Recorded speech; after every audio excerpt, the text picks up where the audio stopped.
বিভিন্ন এলাকায় শুরু হয়েছে আমন ধান কাটা ও মাড়াই। প্রকৃতি অনুকূলে থাকায় জাত ও এলাকা ভেদে প্রায় সব এলাকাতেই ফলন হয়েছে গতবারের তুলনায় অনেক বেশি।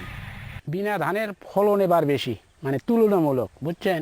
বিনা ধান গতবারে ছিল 6 মণ 7 মণ, এবারে 10 মণ। ধানের ফলন ভালো, বিঘে মনে করো আবার ধান বেশি 10 মণ, এবার ধান পাচ্ছি 12-14 মণ ধান পাচ্ছি। আবার ধান বেশি 700, এবার বেশি 900 মণ ধান। গত মৌসুমে আমনের ফলন ভালো হয় এবার বাড়তি 30,000 হেক্টর বেশি জমিতে চাষের লক্ষ্যমাত্রা নির্ধারণ করে কৃষি সম্প্রসারণ অধিদপ্তর। সব মিলিয়ে আবাদ হয়েছে 52,50,000 হেক্টর জমিতে। পাওয়া আমন ধান থেকে চাল উৎপাদনের লক্ষ্যমাত্রা ঠিক করা হয়েছে প্রায় 1,30,00,000 মেট্রিক টন। মাত্র 10% জমিতে শস্য কর্তন করেছি আমরা, তাতে করে আমরা প্রায় 3.1 মেট্রিক টন হিসেবে পেয়েছি।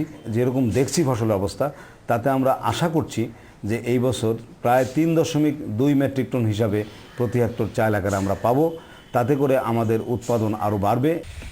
তবে সরকারিভাবে ধান চাল না কিনলে ভরা মৌসুমে দাম কমে যেতে পারে বলে আশঙ্কা চাষিদের। সেই সাথে ধান সংরক্ষণ নিয়েও তাদের পড়তে হতে পারে বিপাকে। কৃষি সম্প্রসারণ অধিদপ্তরের কর্মকর্তারা বলছেন, এবার লক্ষ্যমাত্রার অতিরিক্ত অন্তত 31 লাখ মেট্রিক টন আমন চাল চাষিদের ঘরে যাবে। বর্তমান বাজার দর অনুযায়ী এই চালের বাড়তি মূল্য হবে প্রায় 12,500 কোটি টাকা। Hasibur Rahman Bilu, independent news, Nandigram, Bogura.